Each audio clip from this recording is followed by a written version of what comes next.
Can we talk about the root of the idea for this? I know that you co-wrote it with, of course, also another cast member who's not with us today, Emily Mortimer. Some might wonder why center this on a famous movie star rather than, say, a famous writer-director who also occasionally receives career tributes of his own, at which they play montages of his career. So just the original impetus and why a movie star? Yeah, well, we need some barrier, you know. I didn't go too far away. I don't know. I found it compelling that this notion of a movie star who has some kind of crisis and goes on a journey, and a journey that would be like an actual journey into the world and also a journey into himself. And I had a bunch of things and ideas, and I couldn't quite.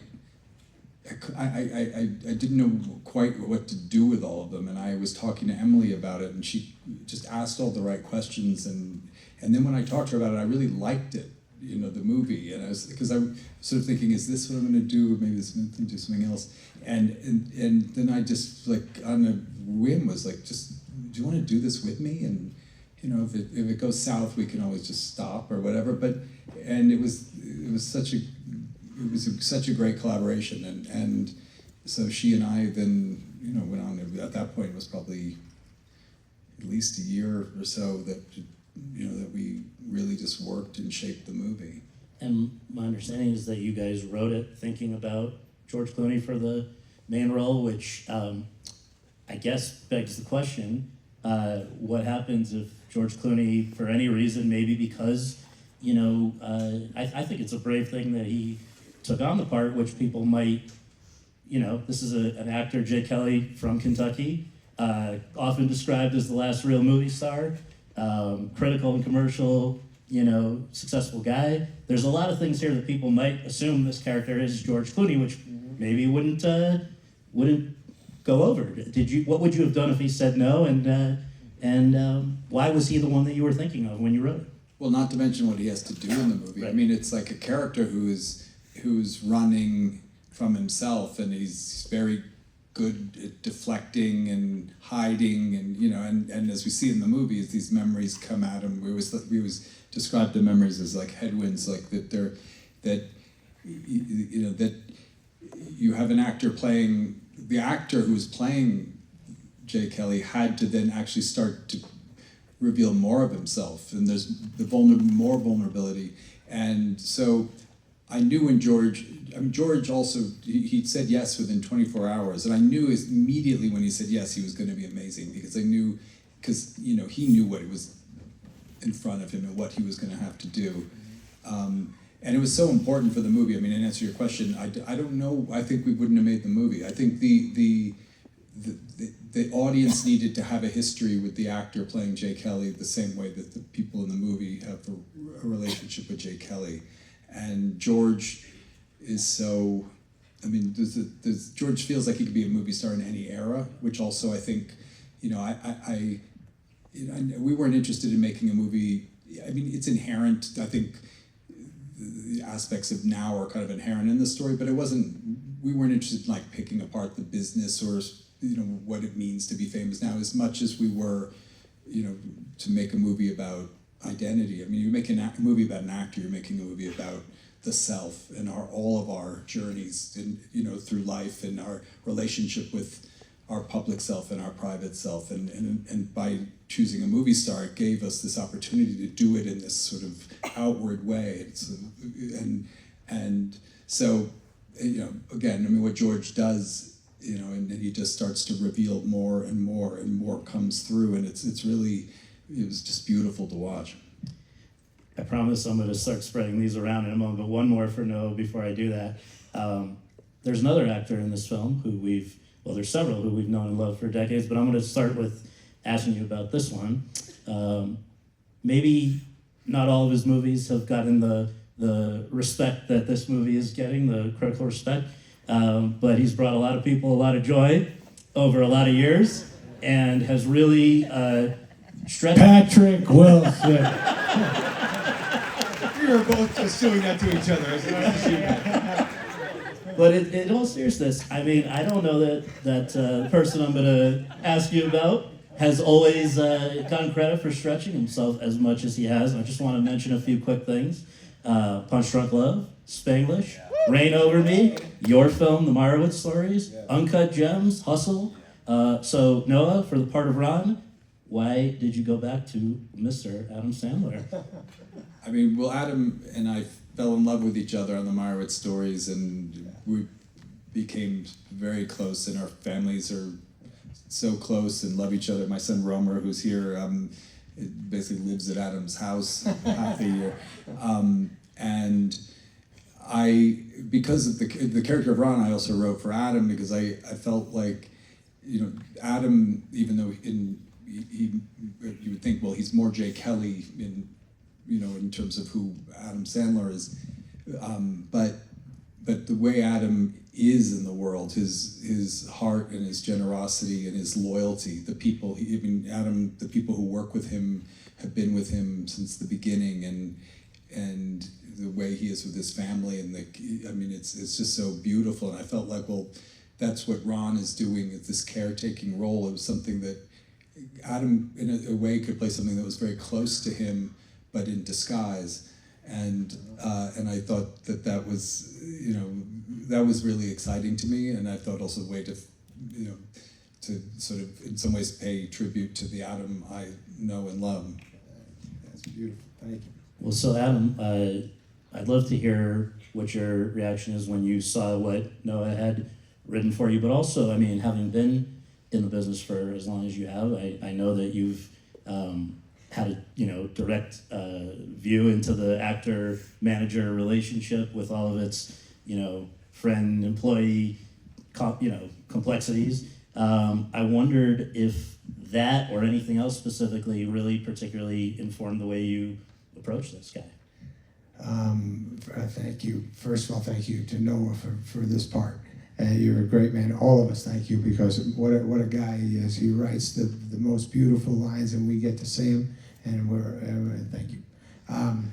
What was I going to tell you about over the years? I've had a team. I've had similar stuff to Jay Kelly. I have a manager. I have publicist. I have agent. I have my makeup girl, Ann. She's not here tonight, but imagine being her.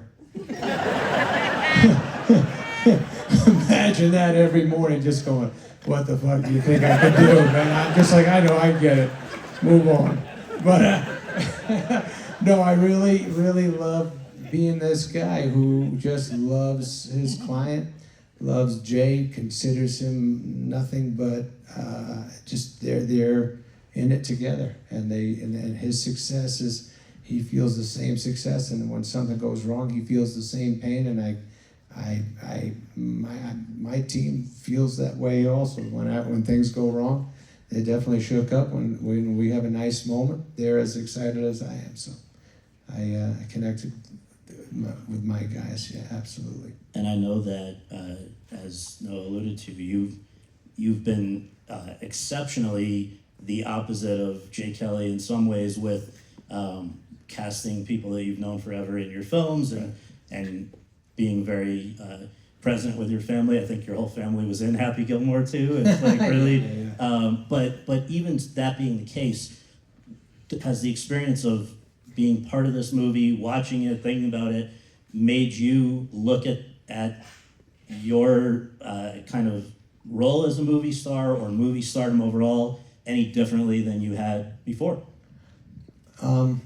I think what the movie is saying is not just through being a movie star, just anybody who wants to do their best they can, who works and has to put in time to their work, and when you do that, you're away from your family, you're locked in a room doing something, or on the road doing something, or wherever your work is, and your family's still going on, and you want to get to them. And I definitely have schlepped my family all over the world wherever I go. But there are times they can't come. I have daughters. My one daughter's in the movie. She's my daughter, Sadie, and she played tennis. Noah got her to learn how to play tennis. I can't thank you enough for that. But yeah, it's you see this movie, you feel Jay Kelly not getting to be with his family and looking back at it and knowing how painful it is for them, and it crushes him. And yeah, I even though I'm with my family a lot, I still have moments where it kills me being away. We all do. This is what we do. We go on the road. You're away. It kills you, and you're just dying to get back there. Another person who has some history with Noah, including the movie Marriage Story, for which you won the Best Supporting Actress Academy Award, Yes. is Laura Dern. Yeah, Laura. Laura Dern. And Laura, I similar to Adam, I mean, you've been a really at the highest levels of this business for so many years that I can't help but wonder, in crafting Liz, the publicist, if there were people who you knew, who Noah suggested to you, other things that were helpful in just fleshing out this character. Well, what I love, and Adam spoke so eloquently to it, is the way in, which is the question of the cost of any of our journeys in life, and when we make life about another, what we might miss. So before Jay Kelly can get to I want another one, the cost for Ron of what he's lost in life by being of service to Jay.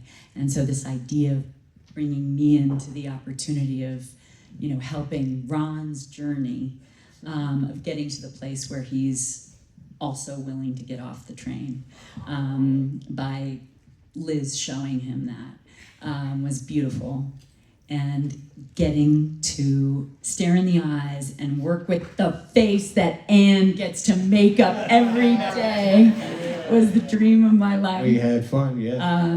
And being back with Noah, as Noah has said, we say it's our 7th movie together. And I can't wait for the 11th, which is the next one.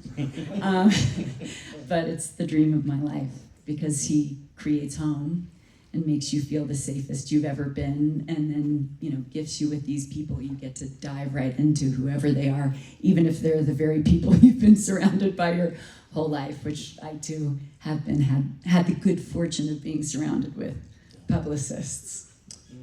Well, Billy, it seems to me like your assignment must have been very daunting, in the sense that you have to come in and Yes. relatively short amount of time, really create the motivation, it seems to me, for Jay to have this existential crisis. And I just was blown away by how much you crushed the method acting scene, by both things in the parking lot.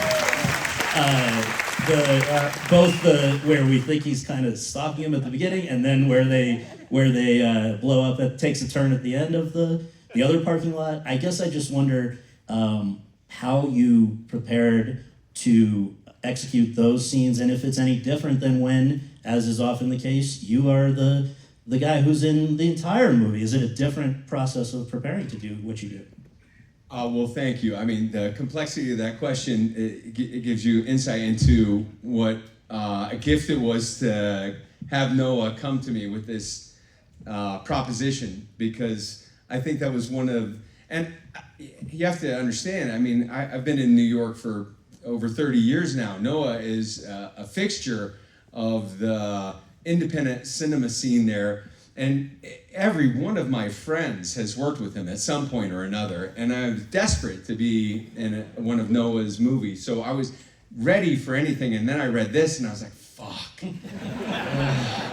Dude, that's a very hard thing to do, something I'm not exactly sure how to do, and it seems like the rest of your movie is predicated on that being successful. So are you sure? Was really my question to him. And we had a lot of conversations about, most of my friends are actors and people like this, where we sit around trying to figure out how to tell a story and what the interesting way of engaging and collaborating with and result-oriented acting where you just think, oh, this is the scene where my character cries, is anathema to everything that we do. So this scene was structured in a way that I thought, no, that's going to be a problem. And so he entertained me, and he was very considerate and understanding that I was desperate to work with him, and I really did not know how to pull that off. And so I had a whole other version that I had written down to try that he again entertained with me about storytelling and how it should be more about the event of the story rather than the result. And that's what Jay missed. And I was like, yes. And then I noticed about 2 or 3 weeks before we were going to shoot this scene that the scene hadn't changed at all. And that I was going to have to figure out some feature. So I started doing some research on method acting. And sure enough, he had constructed this scene in such a way because his writing is so adept. His storytelling is so facile that the scene actually plays itself. And if you give yourself the opportunity to be in it in the way that he's constructed it, it leads you into the right direction. That's a great writer. If you attend to the score, in the right way. And with me and George and Jay there, it was just, I have to say, I don't know how many takes we did, but it was probably over 50 on both sides. There wasn't a second of it that I wasn't in absolute heaven. So to be a part of this was a total joy for me. And to be up here with these guys who are all working at the highest level. I know I've talked too long. Goodbye. No, That was tremendous. Yeah, Billy. Patrick, Ben Alcock, a name which I haven't asked Noah, but it sounds like somebody who might have been a competitor of George Clooney throughout his career. I don't know if it's inspired by anybody else, but is the sort of antithesis, I guess, to Jay Kelly in terms of a number of different, in a lot of senses, but I wonder if you can talk about that and the very memorable scene that you share with Mr. Sandler. Oh, 2 weeks in Tuscany. Please, it was pretty incredible. This was, I mean, I can only add on to the gift that we've been giving. Please do. Yeah, well, it's true. I mean, anytime as an actor, you want words that you can not only take over, but that just guide you through the scene. And these words guided me through each of these scenes. I only have 2 scenes. That I knew nothing about the rest of the script. I mean, nothing. Until I saw the movie this morning, I knew nothing. I knew that you played an actor, and that was it. I literally knew nothing. And Ben didn't know anything, and nor did he need to know. And so that was an interesting exercise for me, but such a glorious one because of the words that I had been given said everything. Each scene said everything that I needed to know. It said so much about his marriage, the scene with George on the side of the road. It said so much about his family, his values, how he views his own career.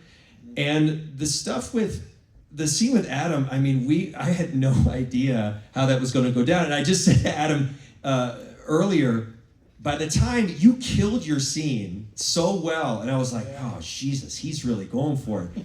And I hadn't seen my scene yet. And then Josh Hamilton comes in and he's got a crying scene. I was like, oh God, we've got the 3rd crying scene in the movie. If we don't nail this, it's gonna look terrible. I was so concerned, but the day, I mean, first of all, just working with Adam is been this crazy dream of mine because I don't live in the comedy space. So it was like a double whammy for me to work with Adam and work with Noah, 2 people that I revere so much, and I don't live in that space a lot, and that would make you feel, it could make you feel uncomfortable. And as an actor, especially when you're only coming in for a couple days, all you want is to feel comfort. And I was given such support by Noah and the crew, and then Adam. You were just so glorious on that day. You really were, and it made me feel so comfortable because it doesn't matter how many movies you've done or how big a role or whatever. I mean, you're still just meeting people, hi, nice to meet you, and then you've got to jump into a 15-year relationship. And of course we do that for a living, but it never gets easier.